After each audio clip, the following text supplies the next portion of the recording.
தற்போதைய அண்மை செய்தி மதுரை மாவட்டம் வி சத்திரப்பட்டி காவல் நிலையம் ரவுடிகளால் சூறையாடப்பட்டிருக்கிறது. அண்மை செய்தியாக நாம் பார்த்து கொண்டிருக்கிறோம். போலீஸ் ஸ்டேஷனை சூறையாடி காவலர் மீது தாக்குதல் நடத்தப்பட்ட சம்பவம் மதுரை வி சத்திரப்பட்டி பகுதியில் பரபரப்பை ஏற்படுத்தி இருக்கிறது. மதுரை வி சத்திரப்பட்டியில் உள்ள காவல் நிலையத்தை ரவுடிகள் சூறையாடி காவலரையும் தாக்கியதால் அப்பகுதியில் பெரும் பதற்றம் ஏற்பட்டிருக்கிறது. அண்மை செய்தியாக நாம் பார்த்து கொண்டிருக்கிறோம். கொலை வழக்கில் குண்டர் சட்டத்தில் கைது செய்யப்பட்டு பின்னர் ஜாமீனில் வந்த பிரபாகரன் என்பவர் இந்த தாக்குதலில் ஈடுபட்டதாக தகவல் வெளியாகி இருக்கிறது.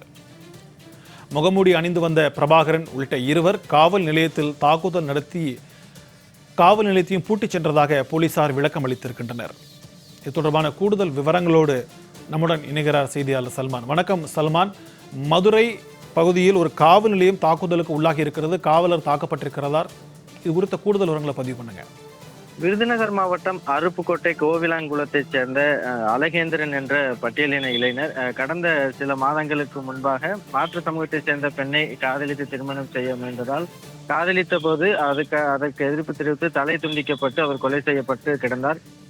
அந்த சத்திரப்பட்டி அருகே இருக்கக்கூடிய அந்த கண்மாய் பகுதியில் தான் அவர் கொலையின்றி கிடந்தார். இந்த படுகொலை சம்பந்தமாக இந்த வழக்கின் முக்கிய நபராக பிரபாகரன் சொல்லக்கூடிய ஒரு நபரை காவல்துறையினர் கைது செய்து அவர் மீது ஏற்கனவே குண்டர் தடுப்பு சட்டத்தின் கீழ் வழக்கு பதிவு செய்து கடந்த சில மாதங்களுக்கு முன்பாக தான் அவர் சிறையிலிருந்து வெளியில் வந்திருக்கிறார். ஜாமீனில் வெளியே வந்திருக்கக்கூடிய ஒரு சூழலில் நேற்றைய தினம் பிரபாகரன் வீட்டிற்கு சென்ற காவல்துறையினர் அவரிடம் விசாரணை நடத்துவதற்காக வீட்டிற்கு சென்ற நிலையில் அவர் இல்லாத நிலையில் அங்கு சென்ற காவல்துறையினர் அவரது குடும்பத்தினரிடம் பிரபாகரனை உடனடியாக காவல் நிலையத்துக்கு வர சொல்கிறதோடு மட்டுமல்லாமல் உடனடியாக பிரபாகரன் மீது நடவடிக்கை எடுக்கப்படும் என எச்சரிக்கை விடுத்துவிட்டு வந்திருக்கிறார்கள்.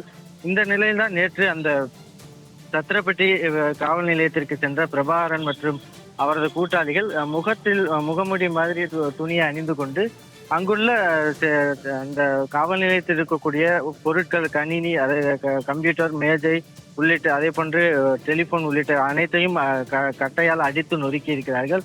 அப்போது அந்த பணியில் இருந்த பால்பாண்டி என்ற காவலர் உடனடியாக அவரையும் தாக்க முற்பட்ட போது உடனடியாக அங்கு அறையில் இருந்து பூட்டிக் கொண்டார். இந்த போதிலும் கூட அந்த காவலர் பால்பாண்டியையும் தனியாக இருந்த நிலையில் அவரையும் தாக்குவதற்காக அந்த பிரபாகரன் உள்ளிட்ட அந்த முகமுடி அணிந்து வந்த நபர்கள் முயற்சித்திருக்கிறார்கள்.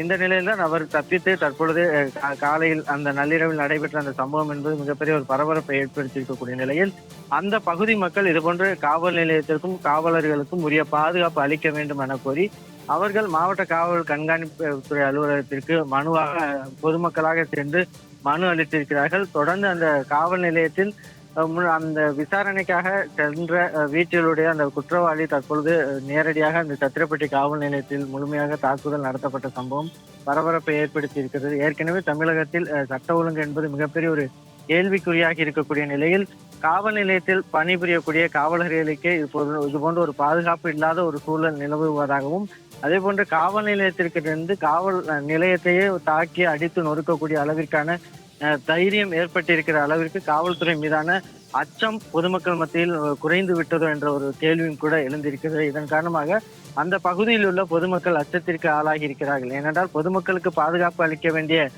காவல் நிலையமும் காவல்துறையினர் மீது இதுபோன்று தாக்குதல் நடத்தப்பட்டு அவர்களுடைய உயிருக்கு அச்சுறுத்தல் ஏற்பட்டிருக்கிற சம்பவம் என்பது தமிழகம் முழுவதிலும் ஒட்டுமொத்த சட்ட ஒழுங்கையும் கேள்விக்குறியாக்கி இருக்கக்கூடிய ஒரு நிலையில் பொதுமக்களாக சேர்ந்து இது போன்ற தாக்குதல் நடத்தியவர்கள் மீது நடவடிக்கை எடுக்க வேண்டும் என அவர்கள் புகார் மனுவும் அளித்திருக்கிறார்கள். இது தொடர்பாக தற்பொழுது பிரபாகரன் தலைமறைவாக இருக்கக்கூடிய நிலையில் மாவட்ட காவல்துறை கண்காணிப்பாளர் அரவிந்த் சம்பவ இடத்திற்கு சென்று நேரடியாக விசாரணை நடத்தி வருகிறார். தொடர்ந்து தலைமறைவாக உள்ள பிரபாகரன் உள்ளிட்ட அவரது கூட்டாளிகளையும் காவல்துறையினர் தீவிரமாக தேடுவதற்காக 3 தனிப்படைகள் அமைக்கப்பட்டு அவரை தேடும் பணிகளிலும் ஈடுபட்டு வருகிறார்கள். ஒரு காவல் நிலையத்தில் அதுவும் புறநகர் பகுதிகளில் அந்த கிராமங்களில் பாதுகாப்பாக இருக்கக்கூடிய ஒரு காவல் நிலையத்தை இதுபோன்ற ஒரு நபர் ஒரு 3 பேர் முகமுடி அணிந்து கொண்டு தாக்குதல் நடத்திய சம்பவம் என்பது மிகப்பெரிய ஒரு அச்சத்தை பொதுமக்கள் மத்தியில் ஏற்படுத்தி இருக்கிறது. சல்மான், தாக்குதலுக்கு உள்ளான காவலரின் நிலை தற்போது என்னவாக இருக்கிறது? இந்த தாக்குதலில் ஈடுபட்ட அந்த ரவுடி பிரபாகரனை பிடிக்க காவல்துறையினர் என்ன நடவடிக்கை மேற்கொண்டிருக்கிறார்கள்? அந்த போராளி பிரபாகரன் என்று சொல்லக்கூடிய அந்த பிரபாகரன் மீது ஏற்கனவே குண்டர் தடுப்பு சட்டத்தின் கீழ் கைது செய்யப்பட்டுதான் 2 மாதத்திற்கு முன்பாக தான் அவர் இது போன்ற வெளியில் வந்திருக்கிறார். இந்த ஏற்கனவே கொலை சம்பவம் உள்ளிட்ட பல்வேறு சம்பவங்கள் அவர் மீது கொலை குற்றம் வழக்குகள் இருப்பதன் காரணமாக தான் அவர் மீது குண்டர் தடுப்பு சட்டமும் கூட பயன்படுத்தப்பட்டு அவர் கைது செய்யப்பட்டிருந்தார். இந்த நிலையில்தான் இதுபோன்று நேற்றைய தினம் விசாரணைக்காக அவர் சென்று அவர் வீட்டில் காவல்துறையினர் இதுபோன்று எச்சரிக்கை விடுத்து வந்திருக்கிறார்கள். தொடர்ந்து பிரபாகரன் குற்ற சம்பவத்தில் ஈடுபடுவதால் உடனடியாக பிரபாகரனை காவல் நிலையத்துக்கு வர சொல்ல வேண்டும் என கூறிவிட்டு வந்திருக்கிறார்கள்.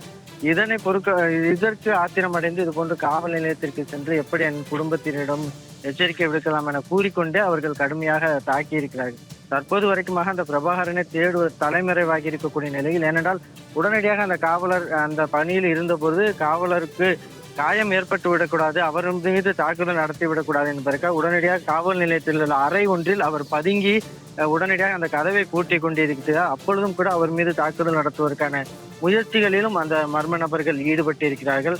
அப்படி இருந்தும் பெரிய அளவிற்கான காயம் இல்லாத ஒரு சூழலில் தான் அவர் வெளியில் வந்துதான் இதுபோன்ற காவல் நிலையத்தின் மீது தாக்குதல் நடத்தப்பட்ட சம்பவத்தையும் காவல்துறையினருக்கு தெரிவித்திருக்கிறார். தற்பொழுது அந்த தலைமறைவாக இருக்கக்கூடிய போராளி பிரபாகரன் உள்ளிட்டோரை காவல்துறையினர் தீவிரமாக தேடி வருகிறார்கள்.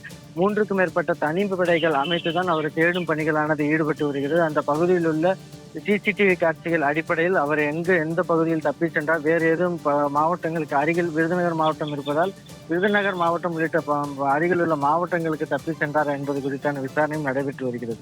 உங்களுடைய விரிவான தகவல்களுக்கு நன்றி சல்மான்.